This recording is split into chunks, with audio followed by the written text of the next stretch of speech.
Assalamualaikum warahmatullahi wabarakatuh. Hadirin jamaah salat maghrib yang dimuliakan Allah SWT. Syukur alhamdulillah sama-sama pada malam ini kita bisa berkumpul mengisi waktu kita dengan thalabul ilmi yang insyaallah pada malam ini kita akan mengkaji kitab fikih 4 mazhab. Alhamdulillah Bapak Ustaz Muhammad Abdul Wahab LCMH telah ada di tengah-tengah kita yang akan memulaikan tentang kajian fikih 4 mazhab ini.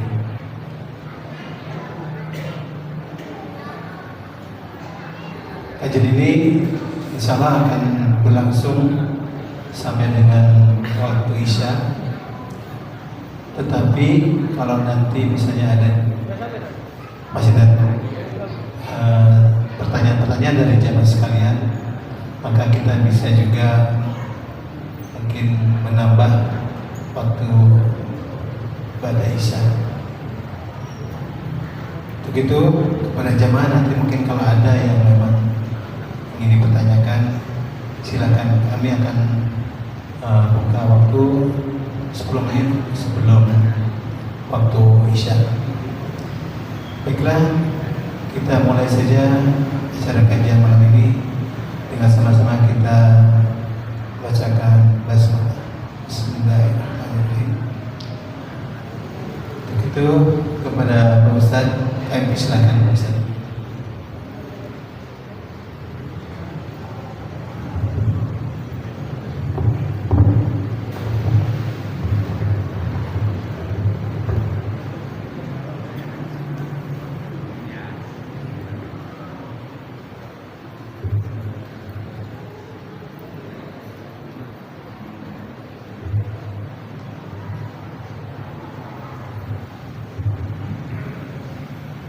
Bismillahirrahmanirrahim.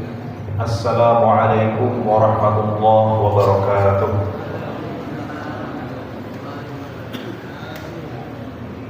Innal hamdalillah nahmaduhu wa nasta'inuhu wa nastaghfiruh wa na'udzu billahi min shururi anfusina wa min sayyiati a'malina. May yahdihillahu fala mudilla lahu wa may yudlil fala hadiya lahu. Allahumma salli wa sallim wa barik ala sayyidina Muhammadin wa ala alihi wa ashabihi wa man tabi'ahum bi ihsanin ila yaumiddin. Rabbi shrah li sadri wa yassir li amri wahlul 'uqdatam min lisani yafqahu qawli, amma ba'd. Hadirin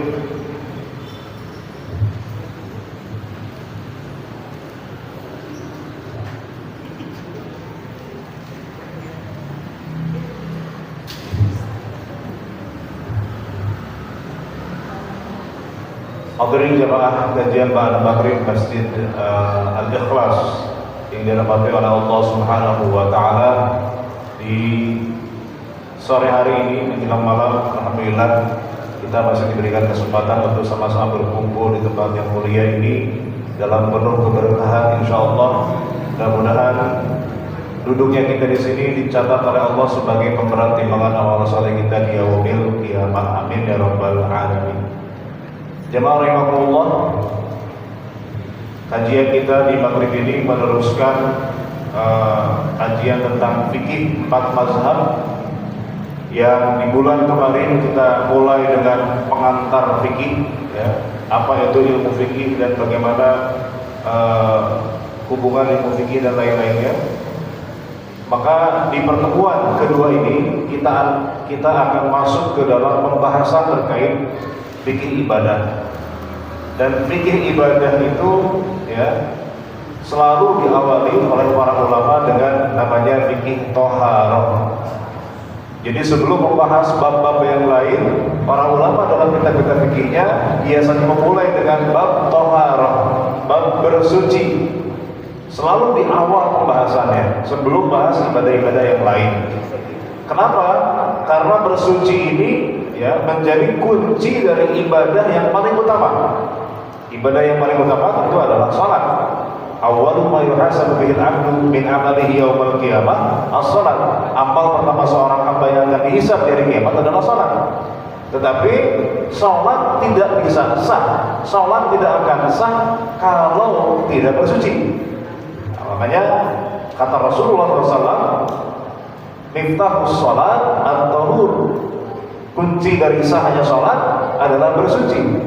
Maka bersuci itu atau taharah selalu ditempatkan di bab pertama dalam pembahasan ilmu fikih. Dalam banyak kitab fikih, para ulama selalu memulainya dengan bab taharah, bab bersuci dulu. Kenapa? Karena kalau bersucinya belum benar, bersucinya belum beres, kita sholat mau 1000 rakaat pun gak diterima oleh Allah Subhanahu Wa Taala.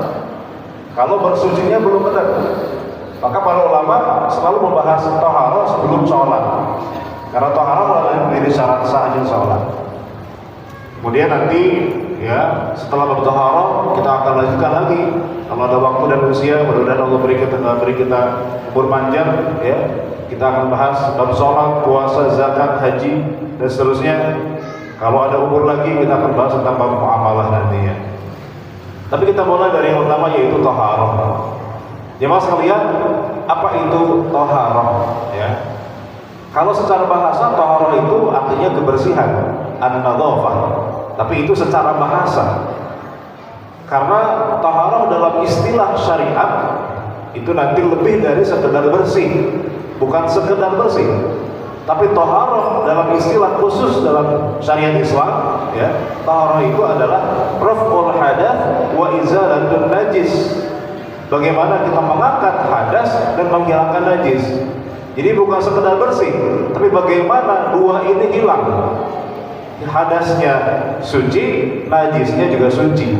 Mensucikan diri dari hadas dan najis, itulah yang disebut dengan taharah dalam istilah syariat Islam ya. Jadi taharah itu intinya cuma dua ya. Bagaimana mensucikan diri dari hadas, bagaimana mensucikan diri dari najis. Itu syarat sah sholat ya. Jadi sholat harus steril dari yang namanya hadas, harus steril dari yang namanya najis. Itulah inti dari taharah ya. Oleh karenanya kalau kita hubungkan antara yang suci dengan yang bersih, umumnya yang suci itu bersih ya. Tetapi tidak selamanya yang suci itu bersih. Dan sebaliknya, tidak selamanya yang kotor itu tidak suci. Nah, jadi ini supaya paham bedanya antara taharah dengan kebersihan ya. Antara suci dengan bersih itu dua hal yang beririsan ya. Ada persamaan, ada perbedaannya. Nah, maka saya kasih contoh misalnya yang pertama, ada sesuatu yang dianggap suci dalam syariat, walaupun dalam kacamata kita sebagai manusia, ya, itu bukan hal yang bersih, kotor. Jadi benda suci tapi kotor. Contohnya apa, Pak? Ada yang bisa kasih contoh, Pak? Kalau bisa jawab, ya, boleh pulang duluan, Pak. Ya, silakan. Yang suci tapi kotor. Benda dalam kacamata syariat dia suci, walaupun menurut kita kotor. Contohnya apa? Contohnya tanah ya. Tanah itu kotor nggak, Pak? Ya kalau baju kita kena tanah pasti dicuci, Pak ya. Itu tandanya tanah itu kotor. Tetapi tanah itu apakah suci dalam syariat? Suci. Apa buktinya suci? Tanah bisa dipakai buat pengganti wudhu, yaitu tayamum. Kalau tanah itu tidak suci, Allah tidak akan memerintahkan kita untuk bertayamum dengan tanah. Artinya tanah itu ya, itu untuk memperjelas bedanya antara suci dengan bersih, Pak ya. Tanah itu suci walaupun menurut kita benda itu dianggap kotor. Nah, sebaliknya, Pak. Sebaliknya ada ya benda yang tidak suci tetapi dia bersih. Tapi menurut syariat dia tidak suci. Ya, najis. Apa contohnya, Pak? Bersih, Pak, mengkilat, wangi, harum, ya. Tetapi ternyata najis, tidak suci dalam kacamata syariat. Nah, kebalikannya dari yang tadi. Contohnya apa, Pak? Contohnya kalau kita lihat dalam hadis Nabi, Pak, ya, idza walabal kalbu fi ina'i ahadikum falyansilhu sab'an ulahunna biturab. Kata Rasulullah SAW, kalau anjing menjilati wadah kalian, maka apa kata Nabi? Cucilah 7 kali, salah satu dengan tanah. Jadi syaratnya kalau ada anjing menjilati wadah atau benda sesuatu gitu ya, maka dia harus, supaya suci benda itu harus dicuci syaratnya 7 kali, dan salah satu dengan tanah. Kalau misalnya Pak, ada orang sudah cuci 2 kali, pakai sabun, pakai deterjen, wangi Pak, bersih, kinclong, bersih Pak, tapi apakah sudah suci? Belum, karena belum 7 kali. Karena syaratnya khusus untuk najis anjing ini, air liur anjing ini, dalam mazhab Syafi'i disebut sebagai najis mughalladhah, najis yang berat, mencucinya harus 7 kali. Kalau belum 7 kali, meskipun sudah bersih, maka belum dianggap suci dalam syariat. Nah ini masalahnya Pak, kalau kita bicara najis anjing ini, termasuk juga babi, karena dalam mazhab Syafi'i itu babi sama dengan anjing, di mana termasuk najis mughalladhah, ya harus dicuci 7 kali, salah satu dengan tanah. Ini akan repot misalnya kalau kita di luar negeri Pak, kita lagi nyari restoran gitu ya, di mana semua restorannya itu misalnya di negeri non muslim gitu ya. Semua restorannya itu misalnya menyediakan menu babi, walaupun ada sapinya, ada ayamnya gitu ya. Tapi masalahnya Pak, itu wadahnya ya, wadah buat masaknya, wadah buat narohnya itu bekas babi. Walaupun yang dimasak itu sapi kan, yang kita makan sapi, yang kita makan ayam. Tapi masalahnya bekasnya itu, bekas wadahnya bekas babi. Dan tentu orang kafir nggak kepikiran Pak buat nyuci 7 kali, salah satu dengan tanah. Berarti kan secara syariat dia belum suci. Nah ini jadi problem ya. Kalau kita pakai mazhab Syafi'i, karena mazhab Syafi'i ini paling ketat dalam bab bersuci, dalam bab taharah. Anjing itu walaupun tidak ada hadis yang mengatakan harus dicuci 7 kali, babi itu walaupun tidak ada hadisnya yang harus dicuci 7 kali selalu dengan tanah, cuma anjing Pak dalam hadisnya. Tapi mazhab Syafi'i mengatakan anjing aja harus 7 kali, apalagi babi gitu. Itu namanya qiyas aulawi ya. Karena babi itu lebih buruk daripada anjing, harusnya babi juga sama dong. Gak adil kalau cuma anjing yang 7 kali ya. Sedangkan babi enggak, padahal babi itu lebih buruk daripada anjing.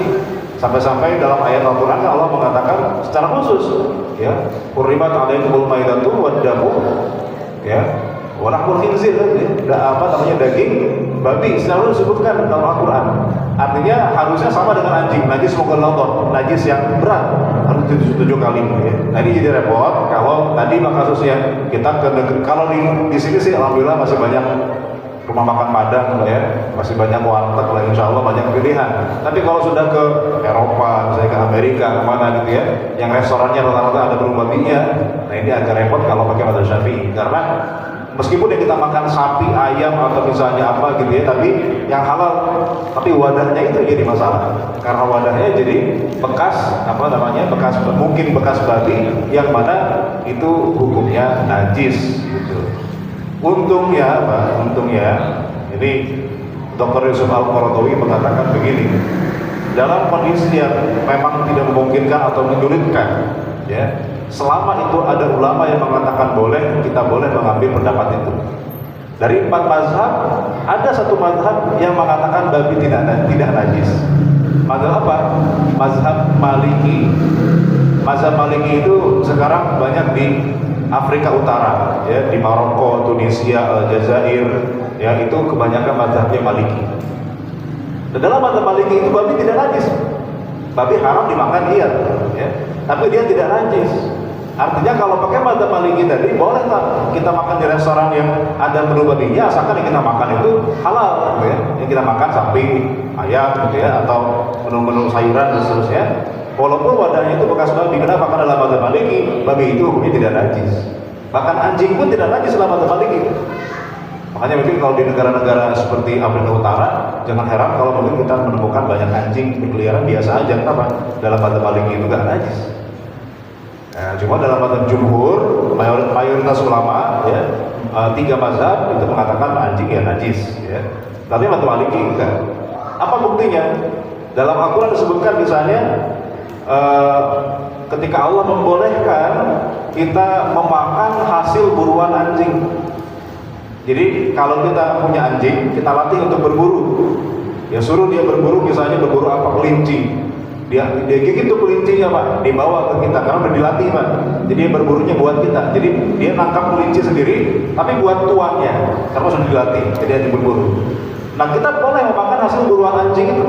Padahal pasti itu anjing kelinci itu sudah digigit oleh anjing. Tapi Al-Quran menghalalkan kita memakan buruan anjing itu asalkan yang sudah dilatih. Ya. Nah kata Madzhab Maliki, ini buktinya bahwa anjing tidak najis. Gitu. Nah terus bagaimana dengan hadis yang tadi bahwa Nabi memerintahkan 7 kali? Itu sih ritual aja kata Madzhab Maliki. Ya. Itu sih ritual aja. Ritualnya harus begitu, tapi bukan berarti itu najis. Nah itu Madzhab Maliki ya. Nah, jadi dalam kondisi tertentu, alhamdulillah, gitu ya, ada alternatif pilihan. Mazhab yang satu yang mengatakan itu tidak najis, yaitu Madzhab Maliki. Boleh saja kita mengambil pendapat tersebut dalam kondisi memang, ya, kita tidak bisa mengambil pendapat yang lebih hati-hati. Hati-hatinya sih kita ambil pendapat mazhab jumhur atau mayoritas yang mengatakan itu najis. Tapi dalam kondisi yang tadi itu boleh, ya. Kita misalnya jalan-jalan ke luar negeri, ke Eropa, kemana, yang kalau kita cari restoran sulit banget kalau tidak ada menu babinya. Nah kita pakai Madzhab Maliki aja selama yang kita makan itu menu yang halal. Baik. Jadi contoh benda yang tidak suci tapi bersih adalah jilatan anjing sudah dicuci tapi belum 7 kali tadi ya, wadah segala macam gitu ya, sudah bersih tapi belum 7 kali, belum suci. Nah ini dalam pandangan mayoritas ulama. Jemaah sekalian, ya kita skip langsung ke inti dari thaharah itu 2 tadi ya, yaitu bagaimana mensucikan diri dari hadas ya, sebagaimana perintah Allah dalam Al-Quran surah Al-Maidah ayat 6 untuk berwudu ya. Berwudu itu artinya bersuci dari hadas. Ya ayyuhalladzina amanu idza qumtum ila shalah faghsilu wujuhakum wa aydiyakum ilal marafiq. Hai orang-orang beriman, apabila kamu hendak mengerjakan salat, maka basuhlah kamu mukamu dan tanganmu sampai dengan siku dan seterusnya ya. Sampai wa arjulakum ilal ka'bain, sampai kaki, sampai kedua mata kaki. Itu perintah berwudu.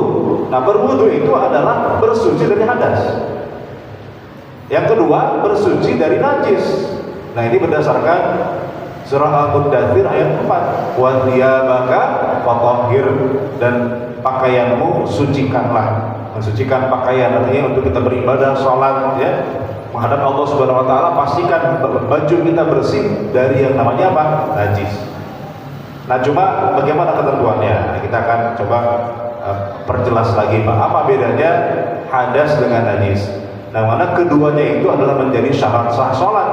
Kalau ada hadas, kalau ada najis, maka salat kita tidak sah, tidak diterima oleh Allah Subhanahu wa taala, karena Nabi mengatakan la tuqbalu salatun bi ghairi tahurin. Tidak diterima salat tanpa taharah, tanpa bersuci. Hadis riwayat Imam Muslim. Ya, tidak diterima Pak. Kita mau sholat rajin apapun, sehusyuk apapun, kalau taharahnya tidak benar ya, maka sholat kita terima. Ini persis di masa Nabi Pak, ada seorang sahabat yang sholat di hadapan Rasulullah SAW, kemudian dipanggil sama Nabi selesai sholat, ulangi lagi sholatmu ya, kamu belum dianggap sholat, kata Nabi. Diulangi kedua kalinya, masih dipanggil lagi sama Nabi, ulangi lagi sholatmu. Diulangi ketiga kalinya Pak, masih sama Nabi disuruh ulangi lagi. Irji fasolli fa innaka lam tusolli, ulangi sholatmu karena kamu belum dianggap sholat. 3 kali Pak mengulang sholat sama Nabi masih dianggap belum dikatakan belum dianggap sholat. Barulah Nabi Muhammad SAW baru mengajarkan bagaimana cara sholat yang benar. Maka para ulama mengatakan syarat ibadah bisa diterima itu ada 2. Pertama, ikhlas karena Allah, karena ibadah apapun bukan karena Allah yang tidak diterima. Yang kedua, benar sesuai dengan tuntunan. Ya, jadi ibadah itu nggak bisa ngarang Pak. Ibadah itu harus sesuai dengan tuntunan. Kalau tidak, maka ibadahnya tidak sah. Namanya juga ibadah ritual Pak. Ritual itu berarti ada ritual-ritual yang memang diajarkan dalam syariat yang tidak bisa kita ngarang-ngarang sendiri. Nah, itu tidak boleh berinovasi dalam ibadah ya. Makanya ada aturan-aturannya, ada ketentuan-ketentuannya yang diatur dalam syariat. Nah, kita belajar ini untuk mengetahui hal tersebut Pak ya, supaya ya kita tidak ragu-ragu. Kadang-kadang kita ragu-ragu dalam beribadah. Ini tadi sah atau enggak, batal atau enggak. Ya kadang-kadang kalau kita belum paham, kita ragu-ragu. Nah, insya Allah kita belajar ini supaya kemudian menambah keyakinan dalam beribadah.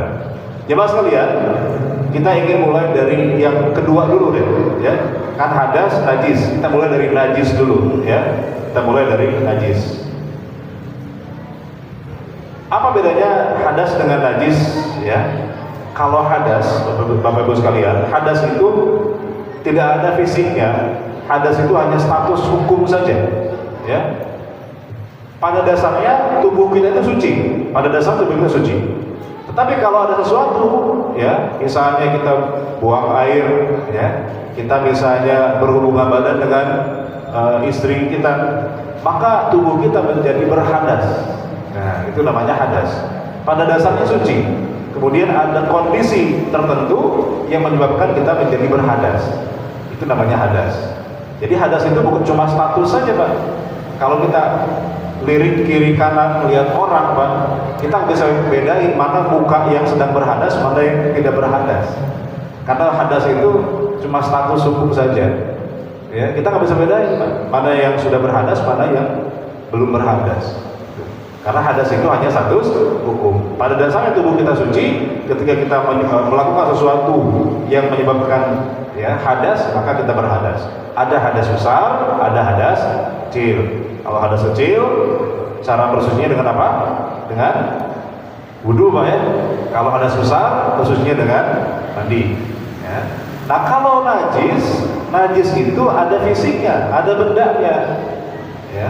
Kotoran ayam, kotoran kambing, kotoran hewan, air seni, darah, bangkai, ya. Itu benda-benda najis, ada bendanya. Maka cara mensucikannya nanti, ya, bukan dengan wudu, bukan dengan mandi, Pak. Kalau najis, dengan cara apa? Dengan cara menghilangkan bendanya, supaya hilang baunya, hilang warnanya. Itu cara mensucikan najis. Jadi jangan salah kaprah, Pak. Ada sebagian umat Islam yang ketukar nih, Pak, antara hadas dengan najis. Ada orang, Pak, mau ke masjid gitu, ya, kemudian kakinya nggak sengaja nginjek kotoran ayam. Padahal tadi di rumah sudah wudu. Diulangi lagi wudunya karena nginjak kotoran ayam. Ini benar nggak, Pak? Ini kurang tepat. Kenapa? Karena nginjak kotoran ayam itu cara bersucinya bukan dengan wudu, Pak. Dengan apa? Dicuci kakinya aja, kotorannya dihilangkan supaya hilang. Wudunya nggak usah diulangi lagi. Karena wudu itu bersuci dari hadas, bukan bersuci dari najis. Itu dua hal yang berbeda, ya. Kalau hadas tadi wudu, kalau hadas kecil, kalau hadas besar mandi, gitu, ya. Nah, kalau najis itu beda lagi. Najis itu ada bendanya. Cara mensucikannya dengan menghilangkan bendanya itu, Pak, ya. Jadi jangan ketukar. Kalau kita ketemu tadi najis, ya, nggak usah ulangi wudu lagi, tinggal hilangkan saja najisnya. Hilangkan tadi najisnya, dicuci pakai air, gitu, ya. Hilang ya sudah. Ini kebalik, Pak, ya, misalnya apa namanya, kejatuhan apa namanya, kotoran burung lah lagi di jalan, ya, tiba-tiba kotoran burung nempel di baju, dia wudu lagi, Pak, tapi kotorannya nggak dihilangin, Pak, gitu, ya. Nah, ini jadi salah kaprah, ya. Harusnya dihilangin kotorannya atau ganti bajunya, nggak usah wudu lagi, udah sholat, gitu, ya, karena tadi sudah wudu. Jadi itu bedanya antara hadas dengan najis. Nah, kita mulai dari najis, Pak. Najis itu secara bahasa artinya qadharah atau kotoran, ya. Jadi secara bahasa, tapi secara istilah itu bukan sekedar kotor, ya. Dalam istilah syariat, najis itu adalah mustaqdarun yamna'u sihhatas shalah, ya. Sesuatu yang dianggap kotor dan mencegah sahnya salat. Nah, perlu digarisbawahi di sini, dianggap kotornya itu bukan oleh manusia. Dianggap kotornya adalah oleh syariat. Jadi najis atau tidak itu bukan perasaan, berdasarkan perasaan kita, ya. Kayaknya najis deh, nggak bisa. Kayaknya kotor deh, kayaknya najis, nggak bisa. Tapi harus berdasarkan barometer syariat. Kalau ada hadis, ada ayat mengatakan itu najis, baru itu najis. Kalau tidak ada, pada dasarnya suci, ya. Jadi tidak semua yang kotor itu najis. Bagaimana tadi kita bahas di awal, ya, tidak semua yang kotor itu najis. Karena najis itu adalah sesuatu yang dianggap kotor oleh syariat yang mencegah sahnya sholat. Artinya kalau kita dibawa sholat, maka sholatnya nggak sah. Mau itu di baju kita, di badan kita, atau di tempat sholat kita. Itu namanya najis, ya. Jadi tidak semua yang kotor itu najis, ya. tergantung bagaimana apakah syariat memandang itu najis atau tidak. Baik, ada hukum-hukum terkait dengan najis, Pak. Dalam syariat kita, ya, tidak berdosa kita menyentuh najis, tidak berdosa. Kalau dalam syariat umat Yahudi di zaman Nabi Musa alaihissalam, ya, dalam syariat umat Yahudi itu haram menyentuh najis, berdosa kalau orang menyentuh najis. Dalam syariat umat Yahudi, bahkan dalam syariat mereka itu, kalau baju kena najis itu harus disobek, nggak bisa cuci lagi, disobek, dibuang. Dalam syariat umat Yahudi, wanita haid itu harus dikarantina, tidak boleh bersosialisasi sampai dia suci baru boleh keluar rumah. Umat Yahudi di zaman Nabi Musa, ya. Yahudi sekarang udah lagi, ya. Umat Yahudi di zaman Nabi Musa. Tapi dalam syariat Nabi Muhammad SAW diringankan syariatnya, Pak. Kita tidak mengapa, tidak berdosa menyentuh najis. Karena kalau menyentuh najis itu haram, berdosa, kasihan Pak itu tukang sedot WC. Kasihan siapa? Tukang sampah, Pak. Ya, nyentuh najis haram, ya kasihan. Makanya dalam syariat kita tidak masalah, gitu ya. Makanya begini, Pak, kalau saya bilang babi itu haram atau halal? Babi itu haram atau halal? Kayaknya masih ragu-ragu nih, Pak. Babi itu tidak haram dan tidak halal. Salah kalau kita mengatakan babi itu haram atau babi itu halal. Kenapa, Pak? Karena hukum itu tidak terkait dengan benda. Hukum taklifi, ya, hukum yang kita sebut ada haram, mubah, haram, makruh, wajib, sunnah, mubah. Hukum taklifi yang 5 itu kaitannya dengan perbuatan, bukan dengan bendanya. Jadi yang benar itu apa, Pak? Babi itu haram atau halal? Yang benar, makan babi itu haram, gitu ya. Kalau cuma disentuh, boleh nggak? Boleh. Kalau cuma dikelitikin babinya, boleh nggak, Pak? Ya boleh, ya nggak haram, ya. Kalau cuma dilihatin kan nggak masalah. Yang haram itu kalau dimakan, kan gitu, ya. Nah, jadi hukum itu terkait dengan perbuatan, bukan dengan bendanya. Kalau najis, nah baru terkait dengan benda. Kalau najis atau suci itu kaitannya dengan bendanya, gitu ya. Jadi yang benar bagaimana? Babi itu najis, ya. Makan babi itu haram, ya. Babi itu najis, nah itu yang benar, gitu ya. Sama kayak kita lihat di Quran, misalnya ada ayat mengatakan hurrimat alaikum ummahatukum, diharamkan kepada kalian ibu-ibu kalian. Maksudnya apa, Pak? Haram ibu kita. Berarti kita nggak boleh cium tangan sama ibu. Maksudnya gimana? Apa yang haram itu terkait dengan ibu kita? Maksudnya apa? Haram menikahi ibu. Jadi maksudnya ibu itu mahram, ya. Jadi itu maksudnya apa? Jadi hukum itu terkait dengan perbuatan, bukan dengan benda. Baik. Jadi najis boleh disentuh. Itu yang pertama. Yang kedua, suci dari najis itu menjadi syarat sah ibadah, ya. Di antaranya adalah sholat, i'tikaf, tawaf. Jadi 3 ibadah ini di antaranya, ya, itu harus suci dari najis. Ya, selain itu, misalnya nanti ada turunannya, yaitu misalnya sujud tilawah atau sujud syukur, itu juga sama dengan sholat, dia harus suci dari najis. Ya. Sujud tilawah itu bisa dalam sholat, bisa di luar sholat. Kalau sujud sahwi bisa nggak di luar sholat? Enggak, sujud sahwi dalam sholat. Ya. Bukan di luar sholat nggak bisa sujud sahwi, ya. Sujud sahwi itu kan untuk menambal kalau kita lupa dalam sholat, sujud sahwi. Di luar sholat, kunci kita hilang, Pak, kunci motor. Sujud sahwi aja deh 2 kali biar ingat gitu, Pak. Bisa nggak? Nggak bisa. Sujud sahwi itu bukan untuk di luar sholat, itu beda dengan sholat. Nah, sujud tilawah bisa dalam sholat, bisa di luar sholat. Sujud syukur tidak mungkin dalam sholat, sujud syukur di luar sholat, ya. Nah, sujud syukur itu kata para ulama sebetulnya itu sama dengan sholat hukumnya.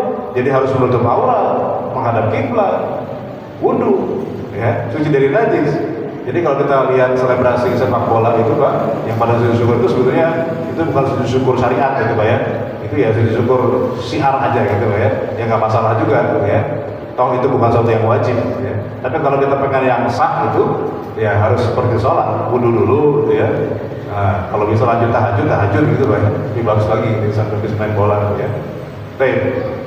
Jadi itu yang kedua. Yang ketiga, haram dimakan. Boleh disentuh, haram dimakan. Setiap benda najis haram dimakan. Tapi tidak semua yang haram dimakan itu adalah najis. Itu kaidahnya. Setiap yang najis haram dimakan, tapi tidak setiap yang haram dimakan pasti najis. Contoh apa Pak? Yang haram dimakan tapi tidak najis. Contohnya apa? Ayam haram Pak, ayam halal. Ayam dapat nyolong. Iya juga, boleh juga. Ayam dapat nyolong haram, tapi gak najis, bisa juga. Ya. Contoh lain apa Pak? Yang haram dimakan, tapi gak najis. Apa? Tikus gak najis Pak. Kecuali kalau jadi bangkai ya, bangkai najis. Apa? Kucing. Kucing itu gak najis kata Rasulullah SAW ya. Kucing itu adalah hewan yang berkeliaran di setiap keseharian kita, makanya tidak najis. Kecuali kalau jadi bangkai, bangkainya. Yang paling sederhana Pak ya, yang ada di rumah kita ya. Misalnya apa? Paku payung Pak ya. Paku payung itu haram nggak dimakan? Paku payung ya haram dimakan Pak. Kenapa? Membahayakan, kan tidak boleh kita memakan yang membahayakan ya. Tetapi apakah paku payung itu hukumnya najis? Enggak. Linggis Pak ya. Linggis dimakan boleh nggak? Nggak boleh Pak, membahayakan ya. Tapi dia tidak najis ya. Nah itu contohnya Pak, haram dimakan tapi tidak najis ya. Tapi setiap yang najis itu pasti haram. Maka misalnya darah tidak boleh dikonsumsi, walaupun tujuannya pengobatan. Ada sebagian orang yang minum darah ular, katanya buat ngobatin apa, ada penyakit sesuatu gitu ya. Nah itu walaupun tujuannya berobat, selama masih ada obat yang halal, haram hukumnya mengkonsumsi apa namanya najis, tadi darah ular misalnya. Ada yang terapi urin, Pak, ada juga kan. Jadi ada sakit tertentu yang terapinya itu dengan minum urin sendiri. Nah itu juga tidak boleh, haram ya. Kalau makan kotoran sih kayaknya kalau langsung kita nggak kebayang Pak ya, makan kotoran ngapain. Tapi banyak yang ya, makan kotoran secara tidak langsung. Contohnya apa Pak? Di kampung Pak ada orang pelihara lele ya, di empang. Di atas empang itu biasanya ada helikopternya Pak ya, ada bilik gitu ya. Itu yang punya empang biasanya buang hajatnya di situ tuh. Jadi begitu jatuh ke kolam itu langsung disambut sama ikan lele ya Pak gitu ya. Habis itu dipancing Pak, digoreng, ikan lele dimakan gitu ya. Nah, dari kita dan untuk kita gitu ya. Itu kan lelenya makan kotoran manusia, lalu dimakan sama manusianya. Nah itu berarti makan kotoran secara tidak langsung Pak. Makanya kata para ulama ya, itu namanya disebut dengan hewan jalalah, hewan pemakan kotoran. Itu haram dimakan sampai dikarantina minimal 3 hari. Jadi kalau kita punya lele tadi yang di empang yang dikasih makan kotoran manusia gitu ya, itu jangan langsung dimakan Pak ya. Diambil dulu, karantina 3 hari sampai kotorannya itu hilang, dibuang atau jadi daging sekalian, nggak apa-apa gitu ya. Baru setelah itu kita boleh makan, goreng, nggak masalah Pak gitu ya. Makanya ya kalau makan lele sih, kalau bisa jangan mikirin masa lalunya Pak ya. Masa lalunya mah agak kelam gitu ya. Kecuali kalau memang lele yang di pecel lele itu kan biasanya bukan lele dari ternak lele ya, bukan dari empang yang ada helikopternya tadi. Jadi aman insya Allah. Jadi tidak boleh dimakan. Itu yang ketiga. Tidak boleh mengkonsumsi benda najis meskipun untuk tujuan pengobatan selama masih ada alternatif yang halal. Nah, yang jadi masalah itu yang sempat ramai sekarang ini itu adalah minuman yang mengandung karmin. Tahu karmin Pak ya? Karmin itu kutu, semacam kutu ya, yang hidup di kaktus, warnanya pink atau merah. Itu dipakai buat pewarna. Jadi minuman-minuman susu yang rasanya stroberi gitu Pak ya, itu pewarnanya pakai karmin itu. Karmin itu kutu tadi, ya, kutu yang hidup di kaktus. Itu dipakai pewarna. Nah itu kalau pakai madzhab Syafi'i itu sebetulnya tidak boleh. Kalau pakai madzhab Syafi'i tidak boleh, haram. Karena dalam madzhab Syafi'i kutu itu haram dimakan. Kutu itu haram dimakan ya. Karena dia apa namanya ya tidak bisa disembelih. Gimana cara menyembelih kutu Pak ya? Kan hewan yang halal dimakan itu diantaranya kan harus disembelih secara syar'i Pak ya. Kalau tidak disembelih, tidak bisa disembelih, maka tidak apa namanya, tidak halal dimakan kecuali kalau hewan air.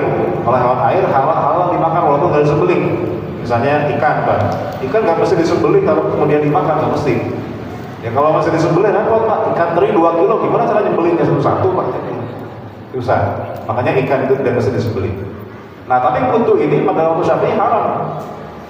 Nah, tapi dalam madzhab Maliki, madzhab Maliki ini banyak keringanan dalam masalah ini.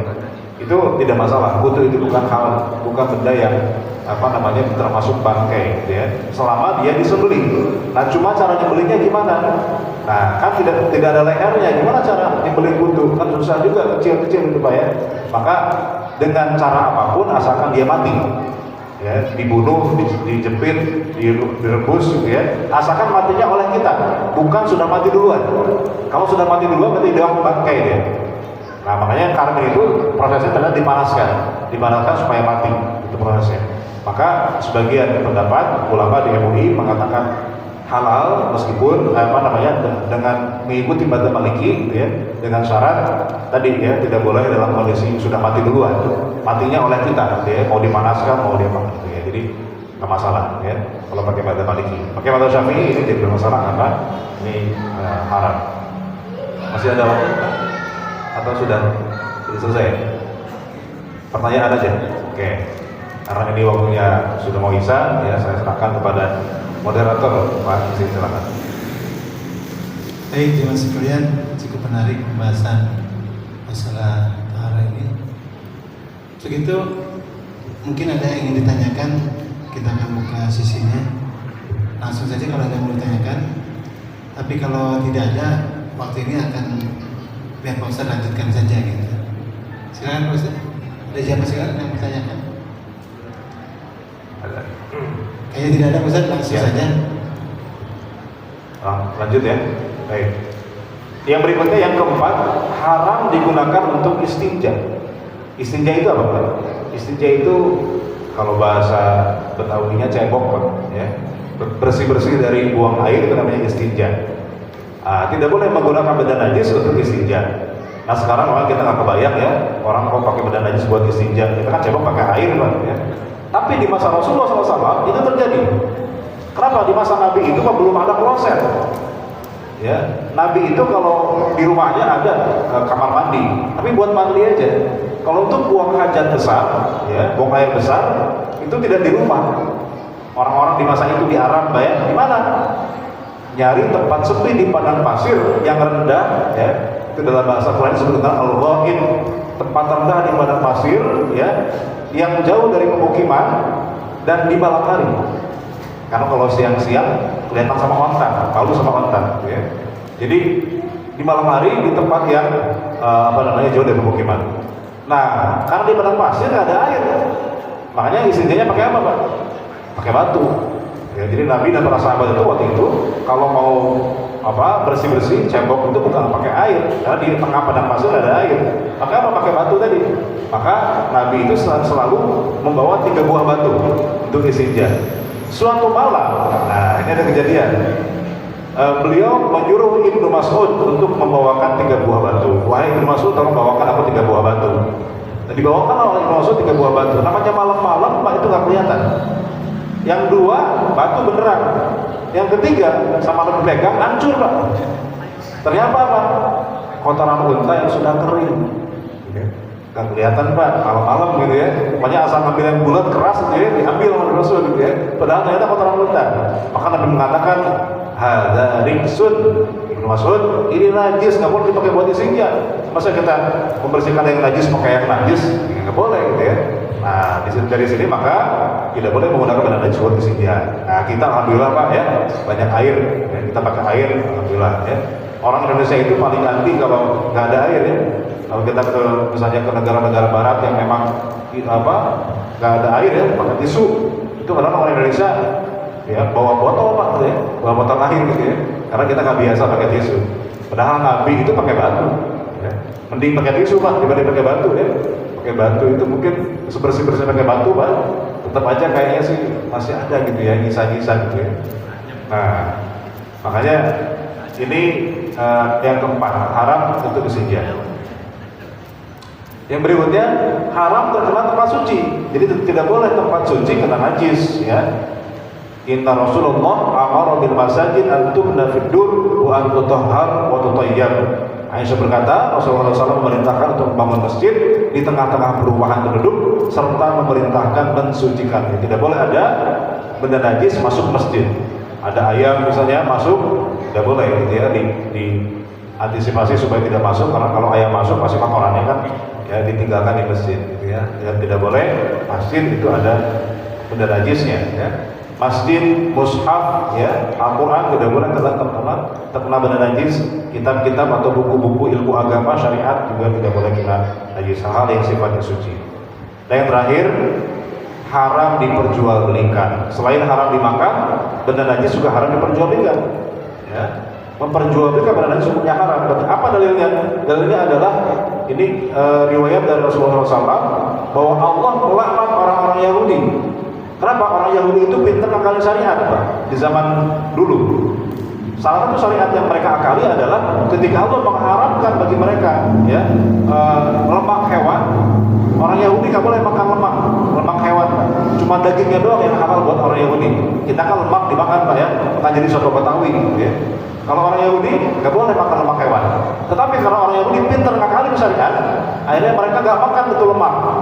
Mereka jual lemak itu karena waktu itu Pak, itu lemak hewan bisa dipakai buat lampu, bahan bakar lampu ya. Nah, dijual, kemudian hasilnya mereka makan. Nah, maka Allah melaknat kelakuan orang Yahudi itu. Mereka memperjualbelikan benda yang haram dimakan.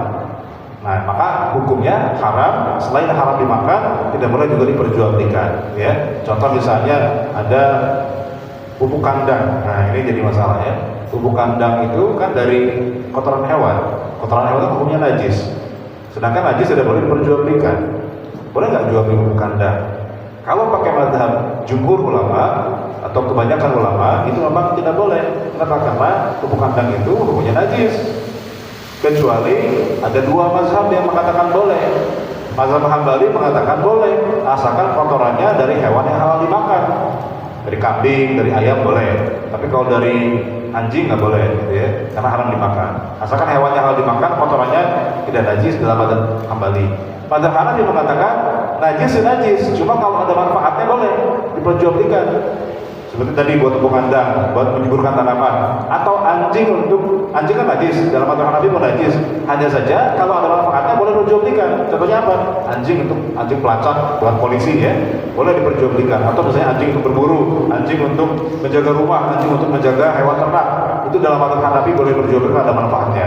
Tapi dalam mazhab Syafi'i dan mazhab Maliki itu walaupun ada manfaatnya tidak boleh diperjualbelikan dan najis itu. Karena berdasarkan hadis yang ini ya kita bacakan tadi itu. Maka ada yang memberikan solusi begini, udah pupuk kandangnya jangan kita beli, kita minta aja. Nah terus orangnya gimana? Emang mau ngasih kalau kita minta? Nah kita bayar, tapi bayarnya bukan bayar kotorannya, bayar apanya? Bayar jasanya. Jasa apa? Jasa mengumpulkan ya. Jasa mengumpulkan kotorannya kan ada, dia kumpulin dulu Pak, kemudian di packing, ya jasa packingnya itu ya kita bayar. Ya. Bukan, nah itu kan ngakalinya begitu dalam tanda kutip Pak ya. Nah itu kan tidak jual beli pupuk kandang ya, yang kita beli jasanya, gitu. Bukan pupuk kandang kita minta, akarnya begini Pak, saya minta pupuk kandangnya ya. Kok minta? Tenang Pak, saya bayar. Cuma yang saya bayar bukan pupuk kandangnya, saya bayar jasa Bapak buat packing itu pupuk kandang atau pengirimannya segala macamnya. Ada yang memberikan solusi seperti itu. Tapi yang paling gampang ya udah pakai mazhab Hambali aja. Pakai mazhab Hambali itu memang dari awal kotoran hewan yang halal dimakan hukumnya tidak najis. Nah, kalau begitu berarti sudah selesai masalah, ya. Baik. Masih ada waktu? 2 menit lagi ya. Baik. Nah, nanti kita akan bahas Pak tentang najis dari berbagai macam sumbernya ya. Jadi najis itu apa saja? Kan tadi najis itu kan berdasarkan syariat, bukan berdasarkan perasaan ya. Maka nanti ada najis yang bersumber dari manusia, ada najis yang bersumber dari hewan, ada najis yang bersumber dari tumbuhan. Yang keempat, ada benda suci yang terkontaminasi dengan benda najis, disebut dengan mutanajis.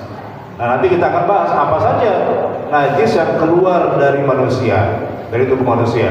Apa yang najis, apa yang tidak najis, ya. Tidak semua yang kotor itu najis, Pak. Misalnya air liur itu kan menjijikan, bau, ya. Tapi apakah najis? Air liur nggak najis. Tapi kalau sama-sama keluar dari mulut, ya Pak, muntah najis apa enggak? Muntah itu najis. Nah, bedanya apa? Kalau muntah itu asalnya dari lambung, Pak. Ya.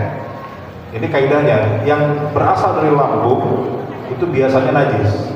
Mau dia lewat belakang, lewat bawah, mau lewat atas, lewat mulut. Ya. Kalau lewat mulut berarti kan muntah. Kalau lewat belakang berarti kan buang air, gitu ya. Kan sama-sama dari lambung, maka hukumnya najis. Tapi kalau air liur dia bukan dari lambung. Ya, air itu diproduksi di mulut kita kan, maka dia tidak najis. Termasuk dahak. Dahak meskipun dia kotor, tapi tidak najis. Karena dia bukan berasal dari lambung, ya. Tapi kalau muntah, nah itu baru najis. Nah, kita penting mengenali apa benda najis yang keluar dari tubuh kita, apa yang bukan termasuk benda najis, ya. Darah najis atau enggak, Pak? Darah manusia hukumnya najis, tapi tergantung, Pak. Yang najis itu kalau yang sudah keluar dari tubuh, ya. Kalau masih dalam tubuh, kita kan semua pasti ada darah pada dalam tubuh kita. Kalau darahnya mati, ya. Tapi kalau darah masih dalam tubuh itu bukan najis, karena Allah mengatakan audaman masfuhan, darah yang mengalir itulah yang najis. Ya, jadi darah yang keluar dari tubuh, ya, netes, mengalir itu yang najis. Tapi kalau dalam tubuh maka itu tidak najis, ya. Nah, tapi ada darah nanti yang kemudian dimaafkan. Ya, tidak semua darah itu najis, ya. Misalnya ada darah yang sedikit maka dimaafkan. Ya, sedikit itu kadarnya seperti apa? Nanti ulama beda-beda. Ada yang mengatakan sedikit itu dalam mazhab Hanafi maksimal seukuran koin dirham, ya, itu maksimal. Jadi kalau masih seukuran koin dirham masih dikatakan sedikit, berarti tidak masalah. Contohnya misalnya kita lagi sholat, Pak, ada nyamuknya udah gemuk, Pak, ya, isinya darah semua. Kita tepok lagi sholat, keluar darah manusia, kan? Nah, itu apakah batal? Enggak, kenapa? Darahnya sedikit. Jadi kalau itu banyak nyamuk bawa darah seember, Pak, gitu ya, nah baru itu batal, ya. Tapi kalau cuma ya, sedikit nggak masalah, gitu ya. Dan saya kira sudah waktunya isya. Ya, mimisan termasuk darah. Kalau tergantung dari jumlahnya nanti yang keluar. Kalau netes terus, gitu ya, ya nggak berhenti. Nah itu najis. Tidak boleh dilanjutkan sholatnya, dibatalkan dulu. Tapi kalau cuma bikin gitu, Pak, ya, tapi nggak keluar lagi, nggak netes, cuma sedikit aja gitu keluar, nah, maka nggak masalah karena sedikit. Nah itu nanti tergantung jumlahnya, itu Pak, ya, tergantung jumlahnya. Jadi nanti darah yang sedikit bisa dimaafkan. Baik, jemaah sekalian, pada Pak Ustaz Muhammad Abdul Wahab, terima kasih atas penyampaian materinya. Jemaah sekalian, demikian kajian malam ini. Mudah-mudahan di waktu yang datang kita masih diberi kesempatan untuk bisa mengikuti kajian-kajian selanjutnya.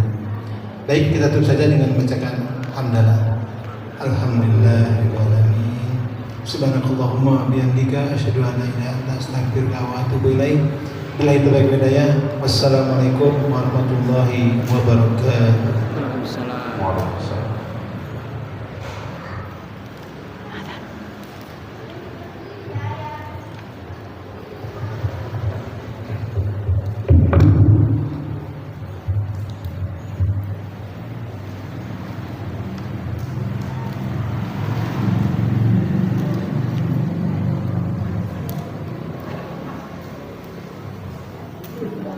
Wah, masih cantik-cantik kayaknya. Ini paling cantik ini. Cantik.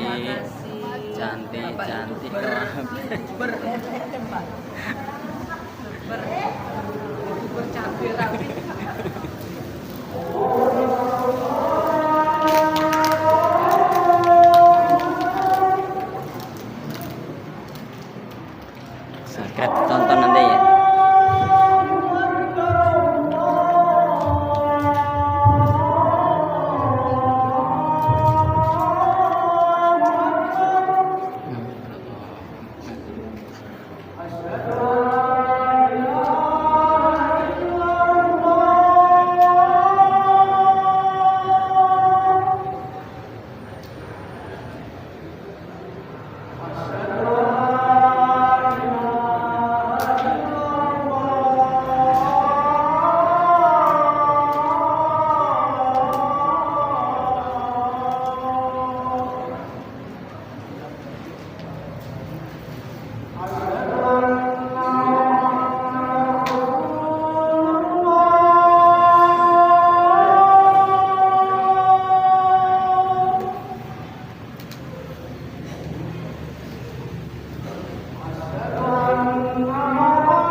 Hayya